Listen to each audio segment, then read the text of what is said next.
Perkenalkan, nama saya Sarah Michelle dengan 3 digit NIM terakhir 085. Di sini SGDB 6 akan mempresentasikan student project kami yang berjudul Air Quality. Next. Air quality adalah ukuran seberapa bersih atau tercemarnya udara. Mengukur kualitas udara adalah hal yang penting karena udara yang tercemar atau air pollution dapat membawa dampak yang buruk untuk kesehatan manusia dan sekitar. Untuk mengukur air quality digunakanlah AQI atau Air Quality Index. AQI dibagi menjadi 6 kategori, di mana jika berkisaran 0-50 dikategorikan air quality-nya sebagai baik, jika berkisaran 51 sampai 100 dikategorikan sebagai moderate, jika 101 sampai 150 sebagai unhealthy for sensitive groups, jika 151 sampai 200 sebagai unhealthy, jika 201 sampai 300 sebagai very unhealthy, dan jika AQI berkisaran dari 301 sampai 500 dikategorikan sebagai hazardous. AQI melacak 5 polutan udara, yaitu ground level ozone, carbon monoxide, sulfur dioxide, nitrogen dioxide, dan airborne particles or aerosols. Ozon adalah lapisan di atmosfer yang melindungi manusia dengan cara memblokir radiasi dari matahari. Harmful ground level ozone adalah airborne particles, inilah yang biasa disebutkan sebagai polusi udara. Next. Berikut adalah tujuan dari presentasi kami. Yang pertama, untuk mengetahui gambaran umum kualitas udara di dunia dan di Indonesia. Yang kedua, untuk mengetahui mengenai indoor air quality. Yang ketiga, untuk mengetahui dampak memburuknya kualitas udara terhadap kesehatan. Dan yang keempat, untuk mengetahui tentang pengelolaan pencemaran udara. Selanjutnya, saya akan menjelaskan mengenai kualitas udara di dunia. Sebelumnya, perkenalkan, saya Alicia Madeline dengan 3 digit NIM terakhir 135. Jadi, kualitas udara di dunia umumnya cukup buruk. Bangladesh menduduki peringkat pertama sebagai negara yang paling banyak polusi udara dan diikuti oleh Pakistan dan India. Environmental Protection Agency Amerika Serikat atau EPA memperkirakan bahwa kualitas udara yang buruk mempengaruhi 120 juta sampai 200 juta orang setiap tahunnya di Amerika Serikat. Untuk wilayah Asia Timur, Asia Tenggara, dan Asia Selatan memiliki rata-rata konsentrasi PM2.5 tahunan yang cukup tinggi. Pertumbuhan penduduk yang cepat dan pembangunan ekonomi menjadi penyebab utama polusi udara di Asia Tenggara. Indonesia sendiri merupakan negara yang paling tinggi polusi udara di Asia Tenggara. Sekian dari saya, selanjutnya akan dijelaskan oleh teman saya. Baik, perkenalkan, nama saya Gabriela Angela dengan 3 digit NIM terakhir 105. Selanjutnya saya akan membahas mengenai Air Quality Index. Tabel berikut merupakan gabungan dari air quality menurut WHO yang dinilai berdasarkan PM2.5 dan juga US Air Quality Index. US AQI dibagi menjadi 6 kategori mulai dari level baik hingga berbahaya. US AQI di bawah 100 dianggap sebagai memuaskan, sedangkan di atas 100 dikategorikan sebagai tidak sehat. Adapun perbedaan dari US AQI dengan WHO PM2.5 adalah US AQI dirancang untuk mengkomunikasikan bahaya dalam jangka pendek, sedangkan paparan PM2.5 untuk bahaya dalam jangka panjang terus-menerus. Next.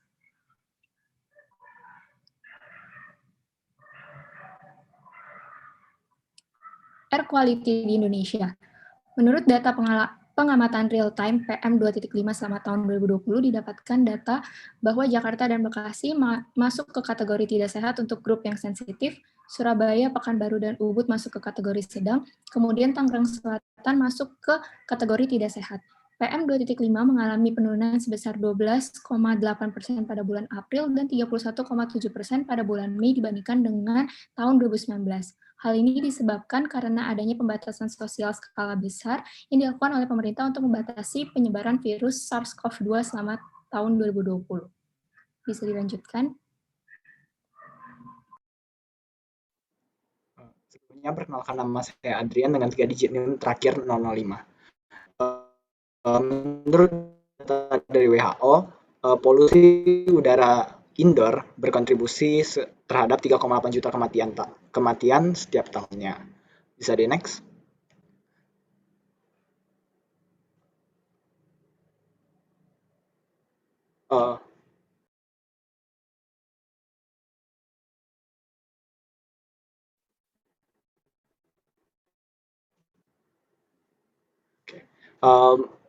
Polusi udara indoor sendiri didefinisikan sebagai keberadaan polutan seperti karbon monoksida, karbon dioksida, sulfur sulfur oxide dan juga nitrit oxide serta polutan-polutan lainnya pada bangunan non-industrial dengan konsentrasi yang tinggi dan juga dapat memberikan efek negatif pada tubuh manusia.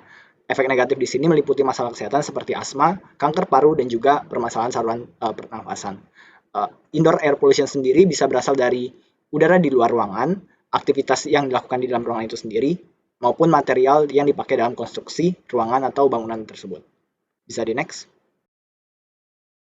Komando Penulisma Putri dengan 3 digit terakhir 035, saya menjelaskan mengenai penyebab dari polusi udara di dalam ruangan. Jadi seperti yang kita tahu, polusi udara dalam ruangan itu dapat disebabkan oleh kurangnya ventilasi udara, kemudian aktivitas manusia, lalu juga kurangnya maintenance pada air conditioning system, serta yang paling utama karena adanya kontaminan atau polutan. Dan secara umum, kontaminan atau polutan tersebut diklasifikasikan menjadi 5 jenis. Yang pertama adalah biological pollutant, kemudian polutan yang bersifat kimia seperti sulfur dioksida, karbon monoksida, karbon dioksida, nitrogen dioksida, nitrit oxide, pestisida, dan juga logam berat. Kemudian ada emisi gas seperti volatile organic compound, lalu yang bersifat karsinogen seperti radon, serta ada yang berupa particulate matter.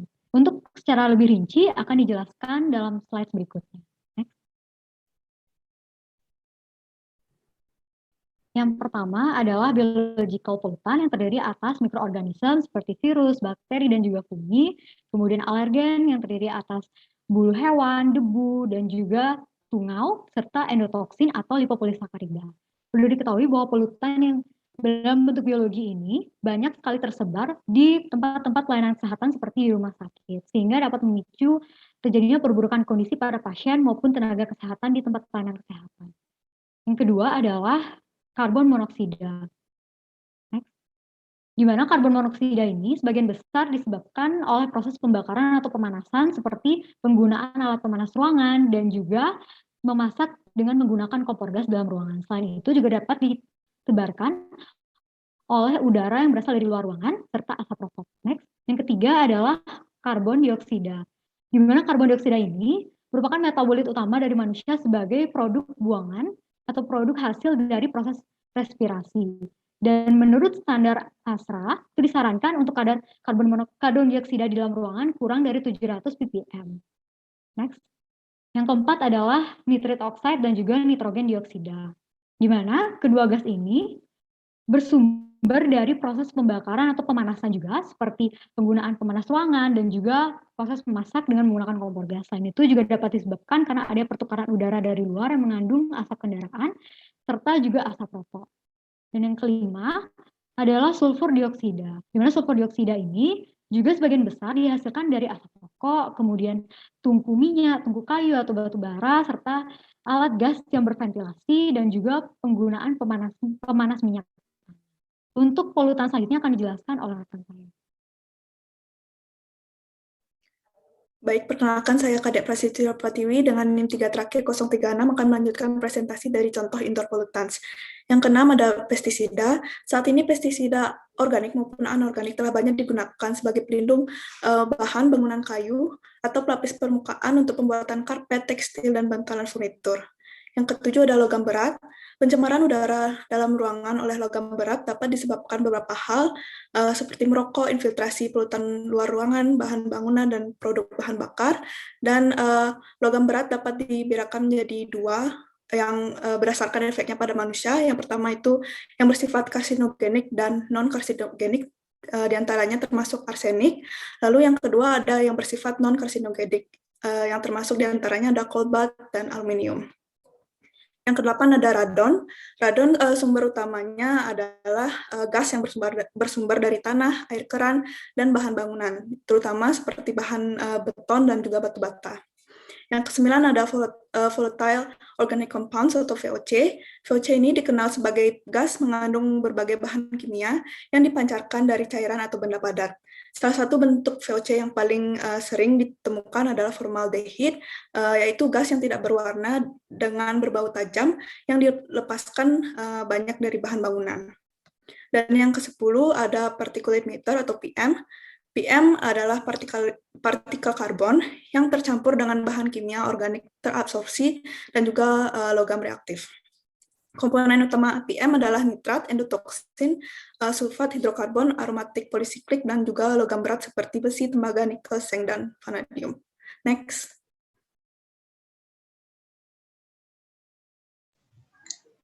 Baik, perkenalkan saya Olivia Safira dengan NIM 175. Seperti yang kita tahu bersama bahwa polusi udara adalah pembunuh besar bagi manusia. Polusi udara sendiri dapat meningkatkan faktor risiko pada penyakit pernafasan, kardiovaskular, mata, kulit, neuropsikiatri, distribusi O2 dalam tubuh, dan mengganggu pertahanan tubuh manusia.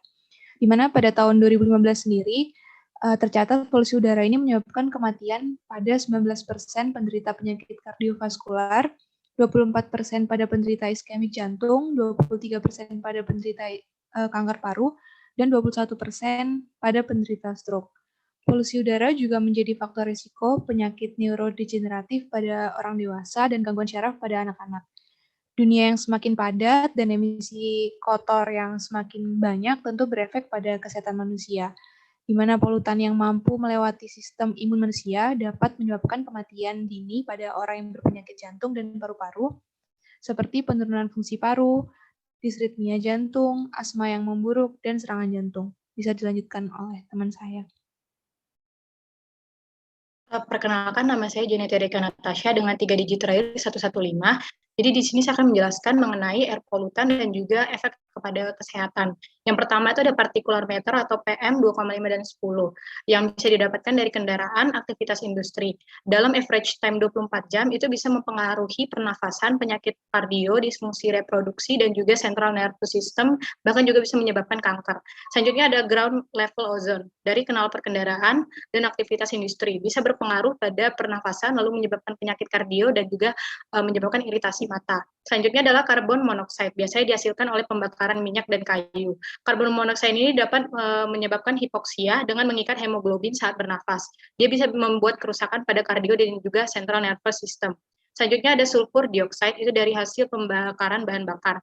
Seseorang yang terpapar dengan konsentrasi tinggi bisa mengalami gangguan kardiovaskular, pernafasan, iritasi kulit, dan masalah pada mata. Selanjutnya adalah nitrogen dioksida, itu bisa dari kegiatan industri, itu komplikasi paling umumnya itu mengi dan batuk, ataupun bisa berpengaruh juga pada hati, limfa, dan juga paru-paru. Selanjutnya adalah timbal atau lead yang bisa berpengaruh pada central nervous system, disfungsi hematologi, dan iritasi mata. Terakhir ialah polisiklik aromatik hidrokarbon yang bisa berpengaruh pada respiratori dan juga central nervous system. Selanjutnya akan dilanjutkan oleh teman saya. Selanjutnya, saya Hans dengan 3 digit NIM terakhir 026 akan menjelaskan tentang manajemen polusi udara. Manajemen polusi udara harus dilakukan untuk melindungi kesehatan manusia dan lingkungan dari efek berbahaya polusi udara. Hal ini dapat dilakukan dengan menerapkan strategi-strategi berikut, yaitu yang pertama melakukan kontrol terhadap penggunaan bahan atau alat yang menjadi sumber polusi udara seperti kompor gas, bahan asbes, dan lain-lain. Langkah ini merupakan strategi yang paling efektif dan hemat biaya untuk meningkatkan kualitas udara dalam ruangan, menghilangkan sumber polusi, atau mengurangi emisi. Yang kedua, meningkatkan ventilasi atau sirkulasi udara untuk menurunkan konsentrasi polutan udara dalam ruangan. Sirkulasi udara ruangan dapat ditingkatkan dengan cara membuka jendela dan pintu, mengoperasikan exhaust fan, dan menggunakan AC dengan kontrol ventilasi terbuka. Yang ketiga, menggunakan air cleaner yang sesuai dengan kebutuhan. Beberapa produk air cleaner sangat efektif dalam menghilangkan partikel polutan udara dalam ruangan. Namun, efektivitas air cleaner ini juga dipengaruhi oleh kekuatan atau tingkat konsentrasi sumber polutan tersebut. Next.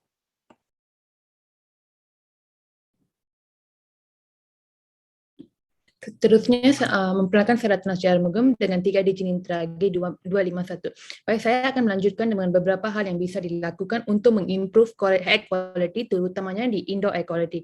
Yang pertama adalah performing smart cleaning, yaitu di mana smart cleaning adalah sebagian besar pembersih rumah seperti pencuci lantai atau pembersih serbaguna mengandungi bahan kimia berbahaya yaitu 2-butoxy-ethanol yang bukan saja mencemari udara dalam ruangan tetapi menyebabkan berbagai masalah kesehatan. Untuk menghindari konsekuensi negatif dari penggunaan bahan kimia ini, kita sebagai pengguna harus memiliki produk pembersih alami atau yang organik. Selanjutnya adalah use indoor plants, yaitu ada beberapa tanaman ruangan yang tertentu memiliki kekuatan untuk menghilangkan bahan kimia berbahaya. Dengan istilah fitromediasi adalah upaya penggunaan tanaman untuk menyerap hazardous compound di sekitar. Menurut NASA, indoor plants juga dapat digunakan sebagai natural water filter untuk volatile organic compound seperti formaldehyde, benzene, trichloroethylene. Selain itu, indoor plants adalah juga environment friendly dan juga low cost. Contohnya adalah seperti spider plant, peace lily dan juga lily snake plant. Seterusnya adalah yang terakhir, avoid indoor smoking. Seperti yang kita tahu, ETS iaitu Environmental Tobacco Smoke adalah sumber polusi udara dalam ruangan yang signifikan. Dan juga ETS diklasifikasikan oleh EPA iaitu Environmental Protection Agency sebagai carcinogen group A, maupun dengan ventilasi yang dapat untuk minimize air pollution tetapi tidak akan menghilangkan paparan asap rokok di dalam ruangan. Yaitu bagi cara yang paling efektif untuk mengurangi paparan asap tembakau lingkungan adalah dengan mengeliminasi kebiasaan merokok. Sekian, next. Perkenalkan, saya Edi Priandini dengan NIM 055. Saya akan melanjutkan dari apa yang rekan saya sudah jelaskan mengenai manajemen of air pollution. Perlu juga kita mengetahui mengenai air quality guidelines, di mana yang sudah diterapkan secara global, guideline dari WHO ini dari tahun 2005. Adapun parameter yang digunakan adalah beberapa polutan udara yang paling sering dijumpai, di mana ada particulate matter, baik yang fine, di mana ukurannya di bawah 2,5 mikron, dikatakan PM 2,5, dan particulate matter yang coarse, di mana ukurannya di bawah 10 mikron. Di sini penggunaannya menggunakan annual mean dan 24-hour mean seperti yang dilihat di tabel. Kemudian ada ozon menggunakan 8-hour mean yaitu 100 mikrogram per meter kubik. Nitrogen dioxide menggunakan annual mean dan juga 1-hour mean, dan sulfur dioxide menggunakan 24-hour mean dan juga 10-minute mean. Next. Selain itu, di Indonesia sendiri juga telah dilakukan atau diberlakukan regulasi untuk menangani manajemen of air pollution. Next. Di antaranya adalah Peraturan Pemerintah Nomor 41 Tahun 1999 tentang pengendalian pencemaran udara yang mengatur beberapa peraturan tentang pencemaran udara tersebut. Di mana PP 41 1999 ini juga mengatur tentang sumber-sumber polusi baik yang bergerak seperti kendaraan bermotor dan juga yang tidak bergerak dari industri seperti pabrik. Ada pula Peraturan Menteri Lingkungan Hidup dan Kehutanan yang menjabarkan kembali apa yang sudah tertera pada PP 41 1999 secara rinci seperti baku mutu emisi, kemudian tata cara pengendalian pencemaran udara, kualitas udara, dan hal-hal yang terkait. Next.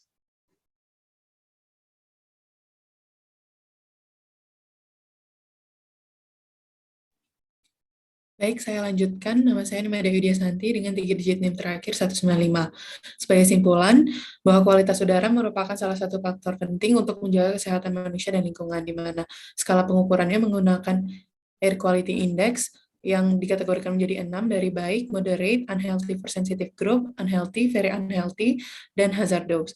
Kemudian untuk kualitas udara di dunia pada saat ini dalam kategori yang kurang baik, di mana Bangladesh sebagai negara dengan polusi tertinggi di dunia, diikuti dengan regio Asia Timur yang menjadi regio di mana polusi udara menyebabkan kematian sebesar 37%.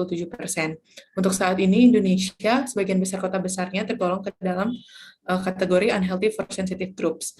Untuk polusi udara yang disebabkan oleh berbagai jenis polutan, di mana polutan terbesarnya disebabkan oleh ozon, karbon monoksida, sulfur dioksida, nitrogen dioksida, airborne particle, VOC, particulate matter, faktor biologi, fisik, ataupun kimia, di mana setiap polutannya akan menimbulkan manifestasi klinis dari setiap permasalahan kesehatan yang berbeda-beda.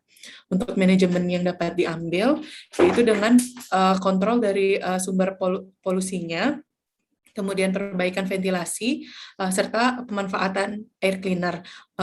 Ditambahkan untuk indoor air pollution dapat dilakukan pembatasan atau penghentian merokok di dalam ruangan, serta memanfaatkan tumbuhan dalam ruangan sebagai penyaring udara natural. Sekian presentasi dari B6, kami katakan terima kasih.